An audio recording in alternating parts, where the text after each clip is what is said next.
ஏன்னா வெறும் பிஸ்கெட் அப்படிங்கிற ஒரு விஷயம் மட்டும் அவங்களுக்கு பரிதா தவிர அதில் என்ன மாதிரி வார்த்தைகள் பயன்படுத்தப்பட்டிருக்கு, அதில் என்ன காரணத்துக்காக சொன்னேன், அதை எந்த நாளில் செய்யணும் அப்படிங்கிறதெல்லாம் சொல்லியிருக்கேன். அதை அவங்க சரியாக கவனிக்கலன்னு தான் நான் நினைக்கிறேன்.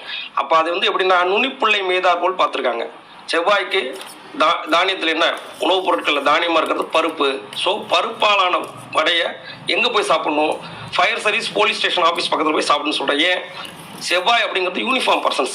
ஸோ யூனிஃபார்ம் பர்சன்ஸ் எங்கே அதிகமாக இருப்பாங்க, இந்த மாதிரி இடங்கள்ல தான் இருப்பாங்க. அந்த மாதிரி இடங்கள்ல கடைகள் இருக்கும். அங்கே பைலரில் டீ இருக்கும்.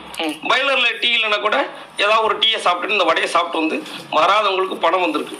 இந்த இப்போ உளுந்து வடை போண்டா இதெல்லாம் சாப்பிட்டா வேலைக்கு ஆகாது. ஏன்னா உளுந்த வடைங்கிறது உங்களுக்கு ராகு சனி ஆகிடும். ஏன்னா உளுந்துங்கிறது ராகு, சனிங்கிறது என்ன சனி ராகு சேர்க்கை ஆகிடும். ஸோ பருப்போட தான் அதில் சாப்பிடணும். இந்த பேருக்கு பவர் இருக்குன்னு சொல்றீங்களா? ஆமா, நிச்சயமா இருக்குல்ல. இருக்குல்ல.